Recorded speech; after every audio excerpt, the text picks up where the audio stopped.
Amém. 1 Reis, capítulo 13, a partir do verso 1 diz: Eis que, por ordem do Senhor, veio de Judá a Betel um homem de Deus, e Jeroboão estava junto ao altar para queimar incenso.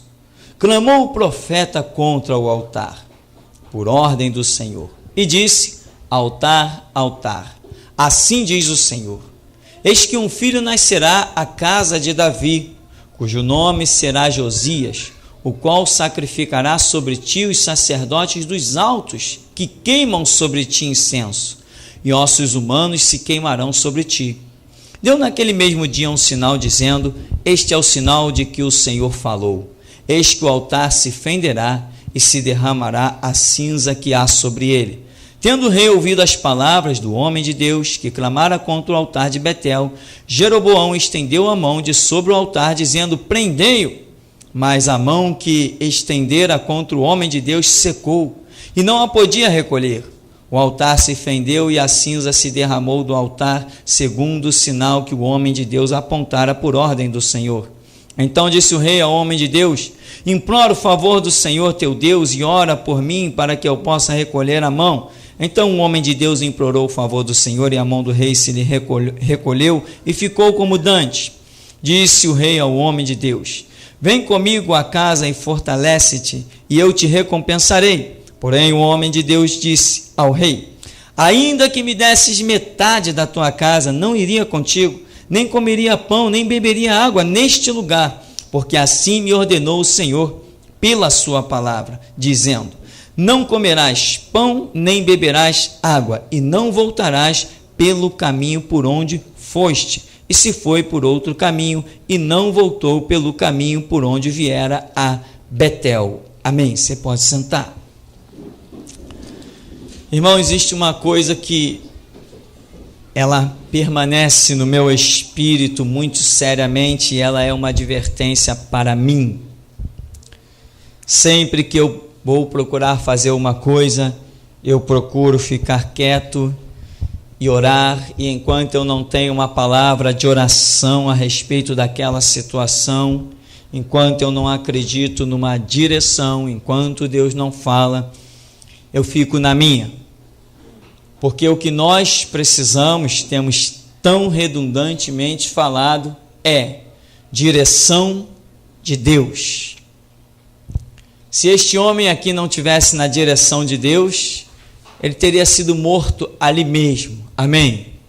Ia parar dentro de uma cadeia e sabe-se lá o mais que viria.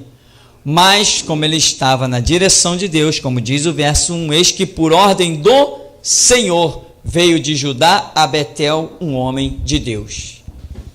Aonde você for, irmão, tem que ser por ordem do Senhor. Ah, sou cantor, vou cantar em tal lugar. Os cantores evangélicos, eles pecam muito nesse sentido, porque eles não levam a coisa como um ministério. Ministério é você agir debaixo da vontade do Senhor. Os cantores evangélicos não fazem isso. Qualquer porta que vá dar dinheiro ou vá dar divulgação, fama, lá vai eles cantarem. E muitos pregadores fazem a mesma coisa. Pisam em terras que Deus não quer que eles pisem. Ah, eu sou pregador, então veio o convite da China, do Japão, da Iugoslávia, lá vou eu. Não. Quem tem ministério, a palavra ministério significa serviço, tem que ter a direção de Deus.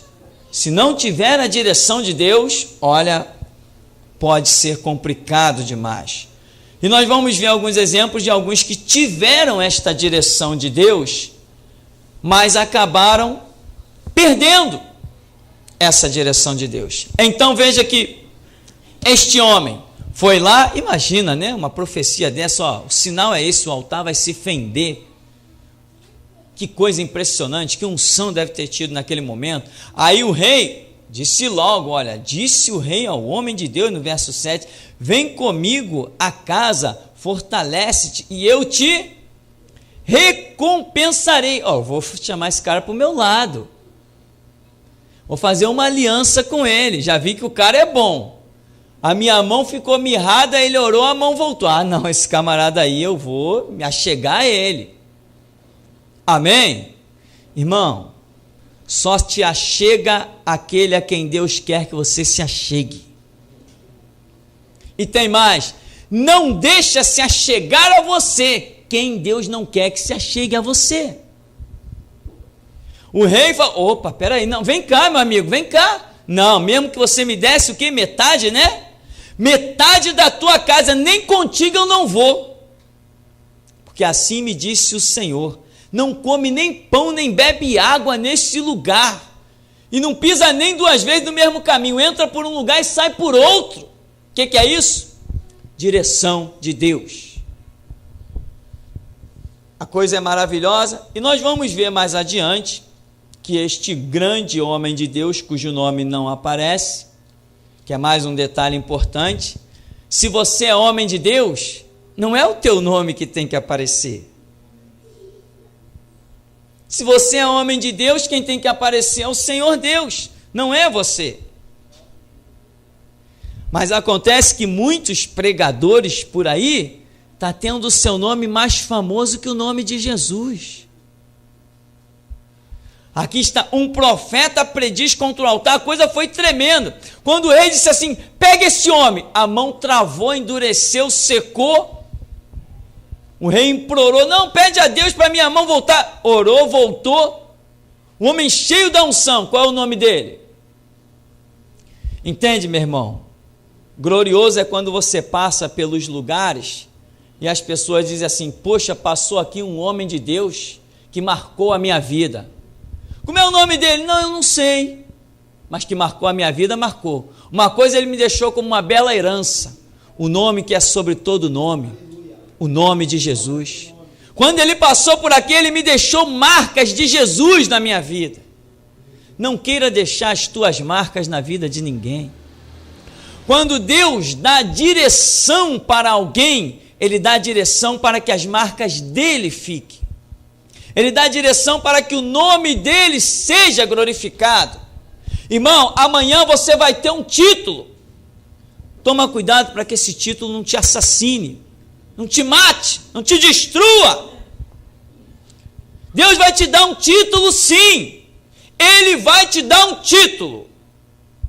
Nem que seja de apóstolo, simplesmente enviado, ou servo, mas ele vai te dar um título. Toma cuidado para que esse título não faça sua cabeça. Tome cuidado para que esse título não te dê destaque social. Toma muito cuidado. Qual o nome desse homem? Um profeta desconhecido. Podia ser desconhecido o nome dele de muita gente. Mas no céu ele era bem conhecido, não era? No céu ele era bem conhecido. E como era? Puxa vida!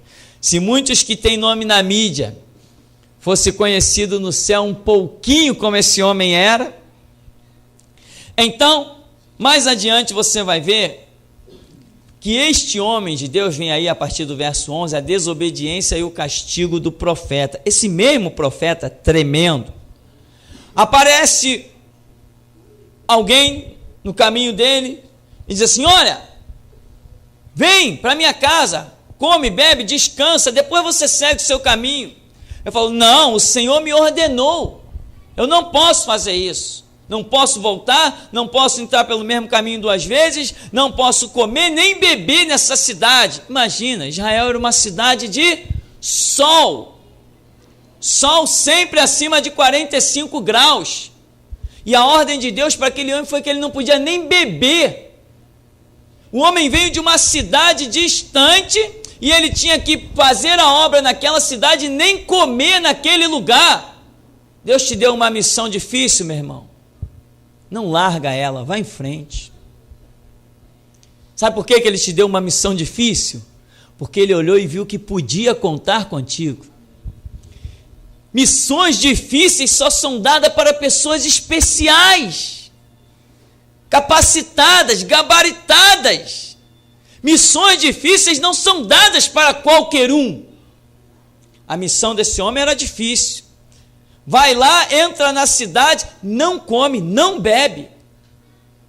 Imagina se não estava um sol escaldante, como é o normal daquelas terras. Imagina se o homem não sentiu fome. Mas lembra o que diz Deuteronômio? O Senhor teu Deus te guiou pelo deserto, te deixou ter fome, te deixou ter sede e te sustentou para te dar a entender que o homem não viverá só de pão, mas de tudo que procede da boca de Deus. Disto viverá o homem. É disso que você tem que aprender a viver, do que procede dos lábios do Senhor. Jesus não repete isso? Não só de pão viverá o homem, mas de toda a palavra que procede da boca de Deus. Então, aparece um mentiroso lá, como é dito no verso 18, e diz: não, volta comigo, eu também sou profeta, eu também sou homem de Deus, e o Senhor me apareceu, um anjo do Senhor me apareceu e disse: vai lá e chama ele para comer e beber. Cuidado, meu irmão, com aqueles que dizem ser alguma coisa. Muito cuidado com aqueles que dizem ser alguma coisa. Porque se alguém verdadeiramente é, o Espírito Santo testifica com o nosso espírito.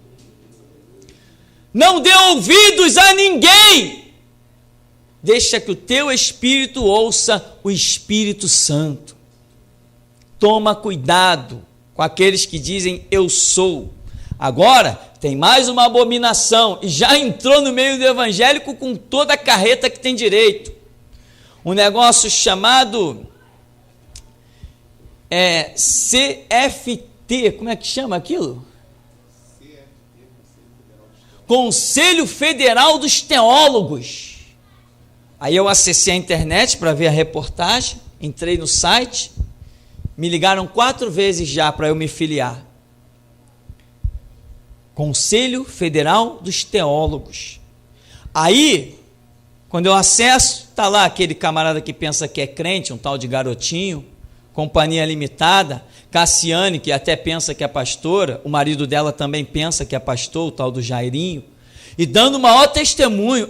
Faltava isso para a gente, o reconhecimento do nosso chamado ministerial. Por isso que são desgraçados, só servem para ganhar dinheiro mesmo. Mais nada. A única coisa que eles têm na vida deles é dinheiro. Eles vão descobrir que não tem Deus. Como é que eu, sendo igreja, eu posso querer reconhecimento de Estado? O mundo jaz no maligno. Aonde que um prefeito vai reconhecer a minha profissão de teólogo? Ele vai ter que engolir garganta abaixo. Eu vou fazer ele engolir quem sou eu. Eu não vou pedir para ele me reconhecer. Se ele me dá uma carteira, então eu estou abaixo dele. Ele que está me credenciando. Eu não preciso de carteira do Estado. Prefeito, governador, presidente, vão ter que me engolir, seja nos trens, seja nas praças, seja nas rádios, seja na televisão. Eu não sento para comer com eles. Mas está mais essa desgraça. Já entrou no meio do povo evangélico. 4 de lá já me ligaram. E um rapaz, um infeliz, coitado, dizia: não, porque você sabe que agora é lei, né? Toda a igreja vai ter que ter um teólogo formado. Eu falei: calma aí, rapaz, alto lá, vamos com calma. Deixa eu explicar para você. A igreja é soberana. Se eu aceitar uma carteira de vocês, significa que eu estou admitindo que vocês, o Estado, estão acima da igreja. Isso jamais. A minha igreja está acima do Estado. Eu falei isso ao telefone para uma das 4 pessoas que me ligaram. Falei: eu não quero, eu não vou me filiar a vocês. A igreja, dizia eu para ele, a igreja tem que ser marginal e não legalizada. A igreja não pode ser reconhecida pelo Estado, porque ela está acima do Estado. Então, meu irmão, por aí você entende, irmão, que nós não estamos brincando. Tá? Entenda que nós não estamos brincando de evangelho. Se depender de mim, o meu Jesus nunca vai entrar debaixo do sapato de um político. Nem que a minha cabeça vá para a bandeja, mas o meu Jesus não vai para baixo do sapato de um político. Eu não nasci para brincar de evangelho. Eu nasci para dar o sangue pelo evangelho. Aleluia. Eu nasci para fazer Jesus Cristo Senhor, nem que seja só na minha vida, mas na minha vida Ele é. Então, dizia isso eu. Então esse Conselho Federal de Teólogos já está por aí, as igrejas, está todos os pastores, tudo besta. Agora nós somos reconhecidos teólogos. Aí a pessoa me perguntava assim, quantos anos tem a sua igreja? Falei, 8 anos. Então você já tem mais de 5 anos, já pode ser um reconhecido. Eu falei, quem precisa disso? Eu prego o evangelho há 20 anos, nunca precisei de carteira do Estado, é agora que eu vou precisar? Há 20 anos que eu estou desfazendo as obras de Satanás, libertando os cativos e os oprimidos, agora eu vou precisar de uma carteira manchada com a hipocrisia das leis dos homens. Nesse lugar, Deus libertou a minha mente. Essa obra é específica deste lugar. Aleluia. Libertação de mente, a especialidade do Espírito Santo aqui conosco. Aleluia. Nós não somos apenas uma igreja, somos uma revolução, meu irmão. Nós somos o grito da meia-noite. Nós é que acordaremos as igrejas que quiserem ser acordadas. Se não quiser, dorme, morre. Mas tem o seguinte, se não acordar, nós vamos passar por cima delas. Pode se preparar que vamos. E o Senhor já tem falado isso. Vamos passar por cima. Doa em quem doer. Pastor, isso é evangelho? Eu não sei se isso é evangelho, eu sei que isso é Deus. Então, irmão, o homem foi lá, mentiu para o profeta. Olha, um anjo de Deus me apareceu. Meu irmão, não dê crédito à visão de ninguém. Eu tive uma visão mirabolante. Conta a tua visão. E aí, crê? Não creio em nada, eu vou orar. Se Deus disser que você realmente teve uma visão, teve. Eu tive um sonho tremendo, é mesmo? Deixa eu ver o que o Espírito Santo tem a dizer a respeito do teu sonho. Não dá crédito não, irmão. Dá ouvidos ao Espírito Santo. Aprenda a ouvir o Espírito Santo. Receba a direção de Deus. É isso que você precisa. Direção de Deus. Tu não vai ficar envergonhado. Mas tem um porém. Aqueles que se levantaram contra ti, zombar, presta atenção no recado. Você vai passar por eles e vê-los caídos. Não estenda a mão. Aleluia. Não estenda a mão. Zombou de você e zombou do teu Deus. Não estenda a mão, senão tu vai pagar. E o homem disse lá, um anjo de Deus me apareceu. Vem! Ora, ele já não tinha dito no começo, por ordem do Senhor, ele já tinha dito aqui, olha, disse o rei, vem comigo. Ele disse, não posso ir, ainda que me desse metade da tua casa, não iria contigo, nem comeria pão, nem beberia água. Meu irmão, veja bem, às vezes uma proposta bem menor pode te seduzir. Ele falou, rei, se tu me der metade dos teus bens, metade da tua casa, se tu me der qualquer coisa, eu não vou contigo. Veio o outro e não deu nada. Só mentiu. Um anjo me apareceu. Pronto, lá embarcou ele. Cuidado, meu irmão, cuidado. Que às vezes pode parecer que você esteja preparado para coisas muito grandes e coisas mínimas acabam te derrubando. Veio um mentiroso lá, um anjo de Deus me apareceu, disse para você voltar, vem cá comer, beber e descansar. Que descansar nada, meu irmão, se arrasta, mas não sai da direção. Não volta para descansar, não. Te arrasta, vai arrastando. Deus te deu uma direção, está com fome, está com sede, está sem força, vai rolando pelo chão, mas não sai da direção de Deus. Aí, um homem de Deus, um ministério, coisas tão tremendas, uma mentirinha, como diz no verso 18, foi lá ao cidadão, tornou ele, também eu sou profeta como tu. E um anjo me falou por ordem do Senhor, dizendo: faze-o voltar contigo à tua casa, para que coma pão e beba água. Porém, mentiu-lhe. Então voltou ele, comeu pão em sua casa e bebeu água. Estando eles à mesa, no verso 20, veio a palavra do Senhor ao profeta que o tinha feito voltar, ao mentiroso.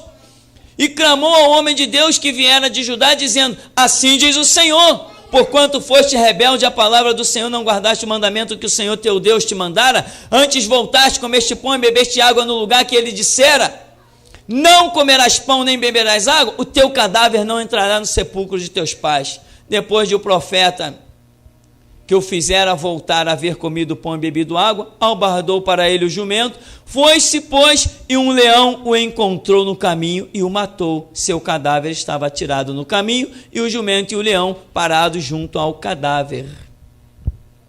Quem matou aquele homem? O próprio Deus matou ele.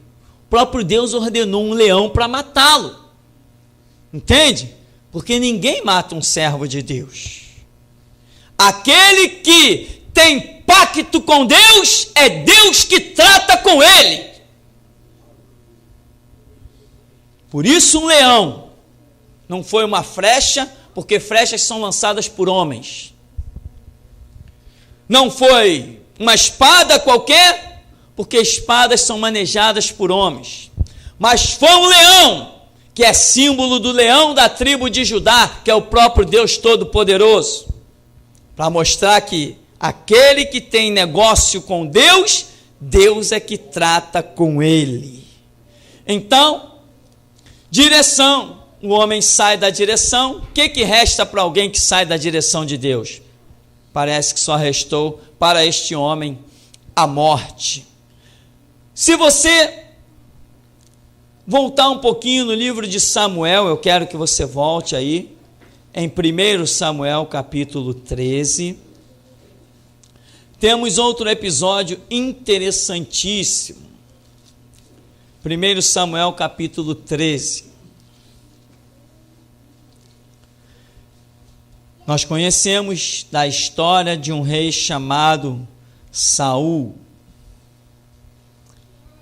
1 Samuel 13, 8.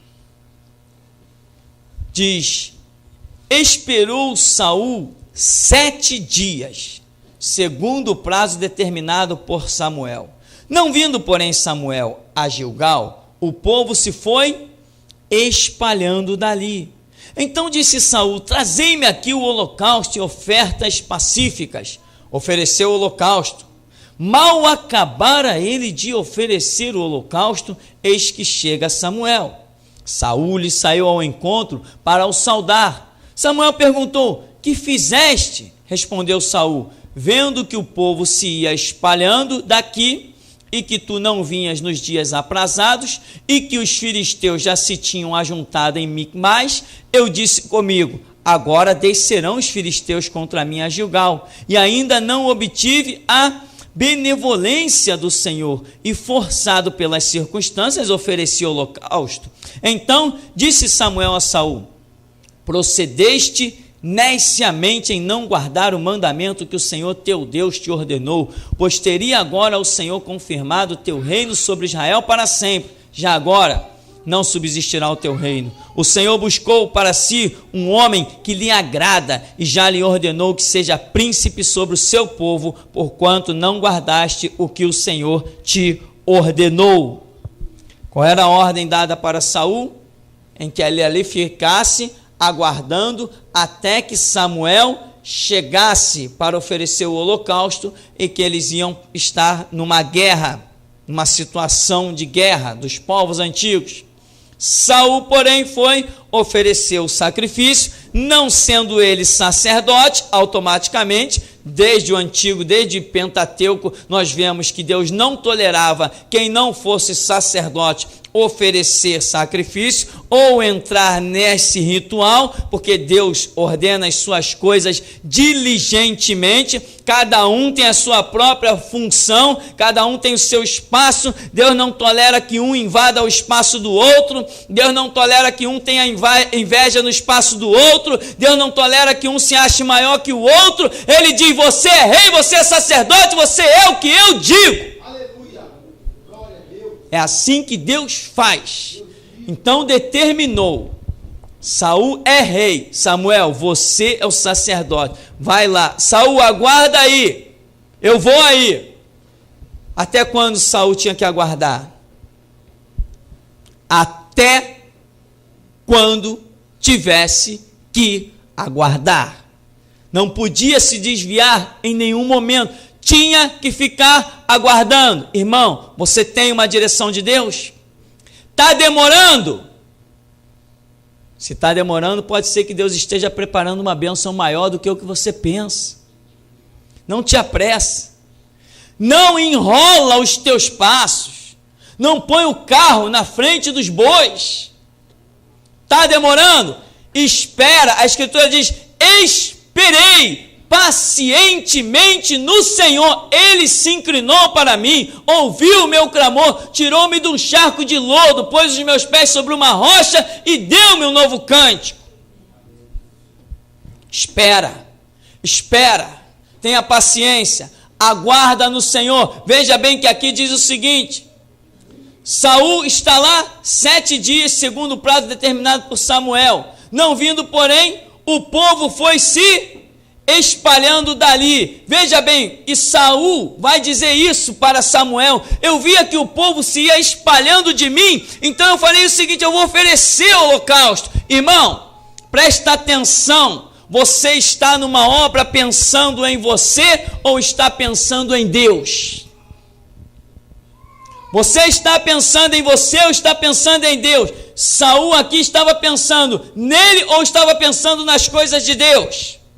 Quando ele viu o povo se afastando e viu que ele estava ficando sozinho, ele foi oferecer o holocausto. Por quê? Para que o povo voltasse ao redor dele. Ele estava pensando nele e não em Deus. Porque quem está pensando em Deus não olha para o povo. Quem está pensando em Deus fica no centro da vontade de Deus. Quem está pensando em Deus não está preocupado se vai ficar sozinho. Ele fica sozinho, mas fica com a direção de Deus. Está ficando sozinho, meu irmão? Tua família já te amaldiçoou? Você já virou ovelha negra? Todo mundo já te deu as costas? Aleluia. Que maravilha, isso é privilégio de poucos. Aleluia. Isso não é para qualquer um.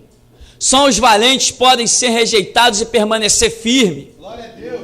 São os que têm realmente predisposição em glorificar Cristo, seja pela morte, seja pela vida, que Cristo seja glorificado. Só esses podem sofrer as mais duras afrontas. Aleluia. Isso não é para qualquer um. Saul viu o povo se espalhando dele, ele pensou nele: peraí, eu estou ficando sozinho. Fique sozinho, mas fique com a direção de Deus.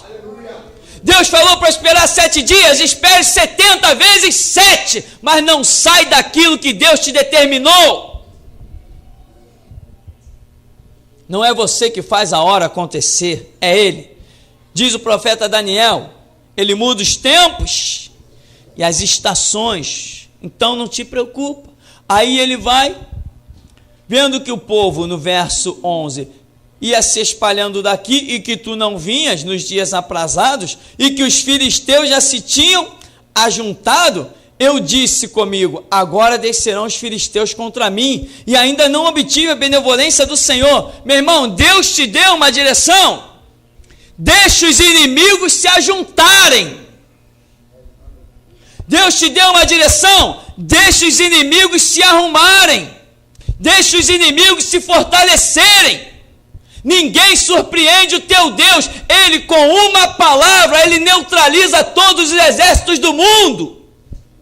Ele é o Senhor dos exércitos. Quando ele dá uma palavra, tudo se apraz. Não olhe para nada. Deus te deu uma direção. Não olhe para a esquerda nem para a direita. Nem olhe para o tamanho dos inimigos. Se preocupa se você está ou não na direção que Deus te deu. Porque se você está no centro da vontade de Deus, 1.000 cairão ao seu lado, 10.000 à sua direita. Ora, para que 1.000 caia ao seu lado, 10.000 à sua direita, os inimigos têm que te cercar. E você tem que permanecer firme. Como é que vão cair ao seu lado e à sua direita? Se você estiver fugindo, deixa eles te rodearem. Deixa os inimigos te cercarem. Deus quer mostrar a grandeza dele. Vai ter vidas deste ministério que vão neutralizar exércitos. Vai ter pessoas deste lugar que com uma oração vai paralisar braços. Aleluia. Vai ter pessoas deste lugar que vão levantar a mão e vão deter tanques do exército. Aleluia. Assim diz o Senhor. Glória a Deus. Aleluia. O Senhor dos exércitos, diz a Escritura, está conosco. O Deus de Jacó é o nosso refúgio e fortaleza. Aleluia. Aleluia. Ele quebra o arco, corta a lança, queima os carros no fogo e diz: aquietai-vos, sabei que sou Deus. Aleluia. Serei exaltado entre as nações, serei exaltado sobre a terra. Há tempo para todas as coisas. O centro da vontade de Deus tem coisas tremendas e maravilhosas. Aleluia. Nos ajuda, Senhor. Muitos vão se levantar contra ti e dizer assim: é o fim dele. Deus está dizendo: de quem? Aleluia. Aleluia. Muitos vão cercar Samaria e vamos dizer: peguei ele. Deus está dizendo: peguei quem? Aleluia. Ninguém pega aquele que é nascido do Espírito. Quem é nascido do Espírito é como o vento. Não sabe de onde vem, nem sabe para onde vai. Vai procurar Elias, onde ele está nos braços do Espírito Santo. Ninguém pode pegá-lo, ninguém pode tocá-lo, ninguém pode achar aquele homem. Mas se ele abrir a boca, fogo cai do céu. Deus é o mesmo, ontem, hoje e será eternamente. Aleluia. Irmão, não pense que esse ministério sobrevive de brincadeira. Não pense, não pense.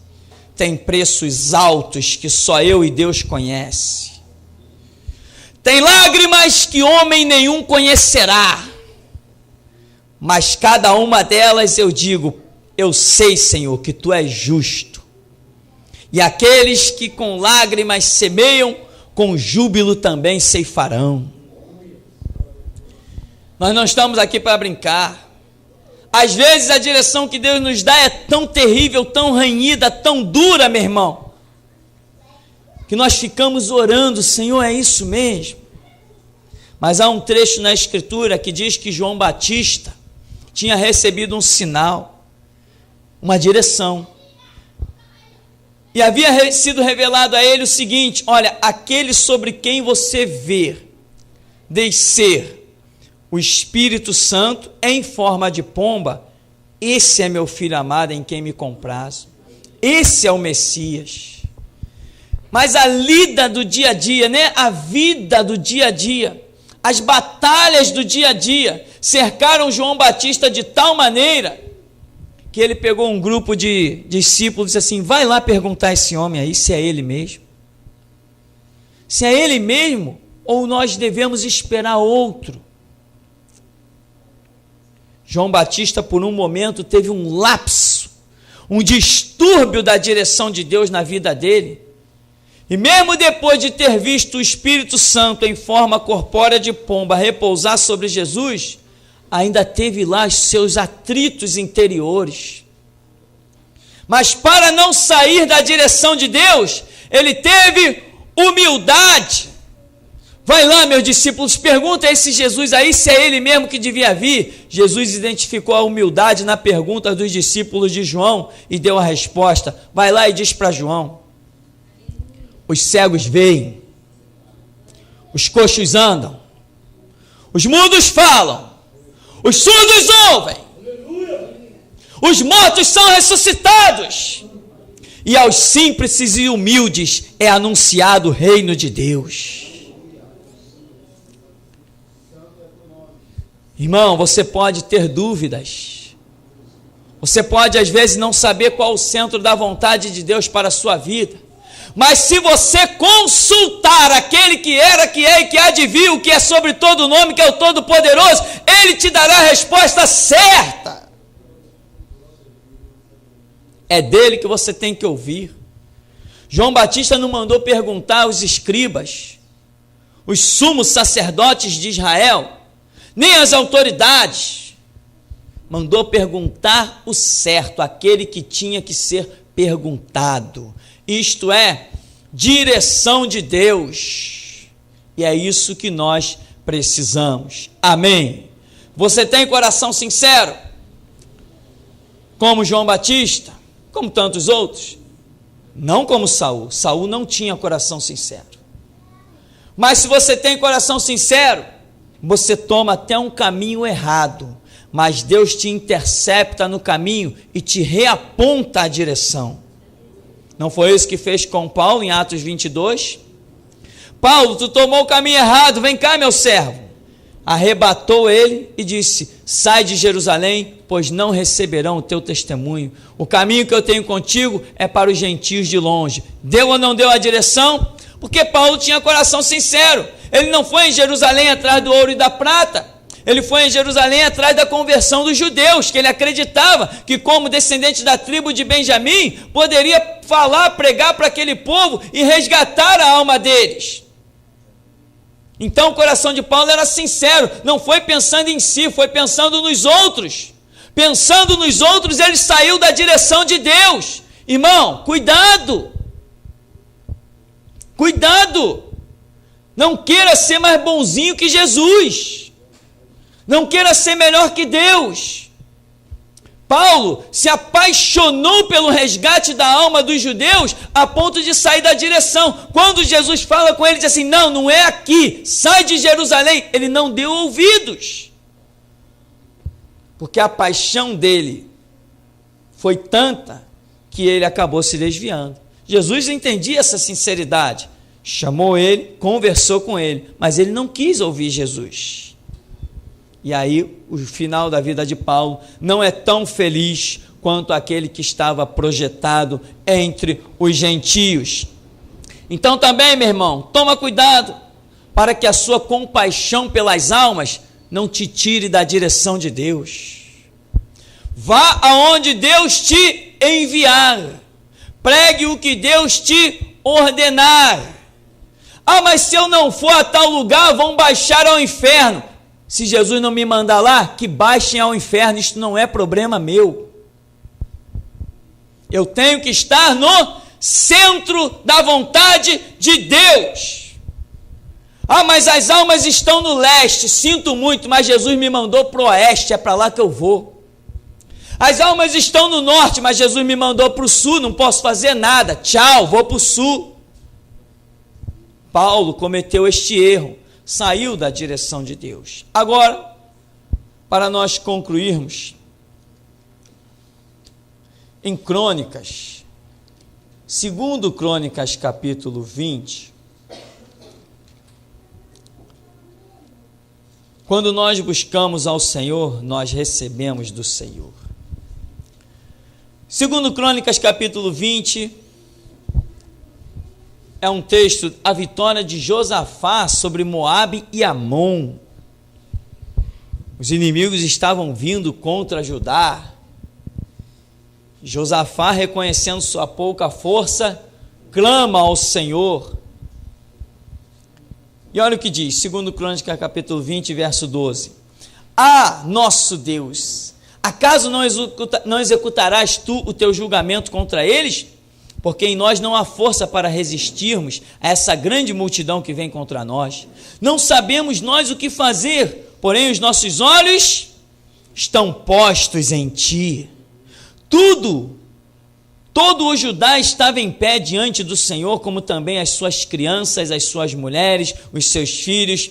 Então veio o Espírito do Senhor no meio da congregação sobre Jaziel, filho de Zacarias, filho de Benaia, filho de Jeiel, filho de Matanias, levita dos filhos de Asaf, e disse: dai ouvidos, todo Judá e vós, moradores de Jerusalém, e tu, ó rei Josafá, ao que vos diz o Senhor, não temais, nem vos assusteis por causa desta grande multidão, pois a peleja não é vossa, mas de Deus. Amanhã descereis contra eles, eis que sobem pela ladeira de Ziz, encontrá-los eis no fim do vale, de fronte no deserto de Jeruel. Neste encontro não tereis de pelejar, tomai posição, ficai parados e vede o salvamento que o Senhor vos dará, ó Judá e Jerusalém. Não temais, nem vos assusteis. Amanhã saíres ao encontro, porque o Senhor é convosco. Então Josafá se prostrou com o rosto em terra, e todo Judá e os moradores de Jerusalém também se prostraram perante o Senhor e o adoraram. Dispuseram-se os levitas dos filhos dos coatitas, dos coreitas, para louvarem o Senhor Deus de Israel em voz alta sobremaneira. Pela manhã cedo se levantaram, saíram ao deserto de Tecoa. Ao saírem eles, pôs-se Josafá em pé e disse: ouve-me, ó Judá, e vós, moradores de Jerusalém, crede no Senhor vosso Deus e estareis seguros. Crede nos seus profetas e prosperareis. Aconselhou-se com o povo e ordenou cantores para o Senhor, que vestidos de ornamentos sagrados e marchando à frente do exército, louvassem a Deus, dizendo: rendei graças ao Senhor, porque sua misericórdia dura para sempre. Você vai ver que vem a peleja pela frente, os inimigos, um coloca a espada contra o outro, é um reboliço. Quando Israel chega lá no local da batalha, determinado por Deus, a vitória já estava completada. Os inimigos já estavam todos mortos, porque houve o quê? Uma direção de Deus. Entende, irmão? Houve uma direção de Deus. Ele buscou ao Senhor no verso 12 e teve a vitória lá no verso 22 para frente. Temos que saber buscar a direção de Deus. Aqui, você vê que o homem recebe a direção de tal maneira que ele diz assim: vamos para a guerra. Vamos para a guerra como? Bota o povo que canta, o povo que louva, põe os instrumentos musicais à frente do exército. Quando Deus te dá a direção, meu irmão, cante, louve e o glorifique, porque a vitória já é tua. Como é que alguém vai para a guerra e põe os levitas, o povo que canta à frente, põe as crianças louvando, põe as mulheres cantando? Como é que alguém vai para a guerra assim? Alguém vai para a guerra vencedor quando sabe que recebeu do Senhor. Se foi Deus que deu a direção, a vitória já está garantida. Qual o tamanho do inimigo? Não interessa, eu tenho a direção de Deus. Mas Golias tem 3 metros, mas eu tenho a direção de Deus. Mas os exércitos estão armados, mas eu tenho a direção de Deus. Os traficantes usam revólver armado até os dentes, mas eu tenho a direção de Deus. Quem manda neste mundo ainda é Deus. Doador da vida, do fôlego da vida, ainda é Deus. Então, meu irmão, nesta peleja não tereis que pelejar. Estai de pé e vede o livramento que dará o Senhor vosso Deus. Você tem a direção de Deus? Está buscando a direção de Deus? Então a vitória é nossa, pelo sangue de Jesus. Amém. O Senhor nos abençoe em nome de Jesus.